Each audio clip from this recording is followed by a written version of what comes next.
ଦର୍ଶକ ବନ୍ଧୁ, କ'ଣ ଆପଣମାନେ ଜାଣିଛନ୍ତି କି ଭଗବାନଙ୍କ ପୂଜା କେତେ ପ୍ରକାର ଓ କ'ଣ କ'ଣ ଅଟେ?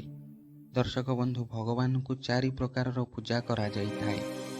ପ୍ରଥମ ହେଉଛି ଅର୍ଚ୍ଚନ, ଦ୍ୱିତୀୟ ହେଉଛି ବନ୍ଦନ, ତୃତୀୟ ହେଉଛି ସ୍ମରଣ ଏବଂ ଚତୁର୍ଥଟି ହେଉଛି ନାମ କୀର୍ତ୍ତନ।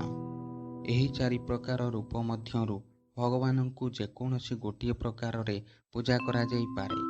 ଅର୍ଚ୍ଚନର ଅର୍ଥ ହେଉଛି ଭଗବାନଙ୍କୁ ଧୂପ, ଦୀପ, ପୁଷ୍ପ, ଜଳ ଏବଂ ପତ୍ର ଏବଂ ଫଳ ପ୍ରଦାନ କରିବା। ବନ୍ଦନର ଅର୍ଥ ହେଉଛି ଭଗବାନଙ୍କ ଦ୍ୱାରା କରାଯାଇଥିବା କିଛି ଘଟଣାକୁ ଗାୟନ କରିବା।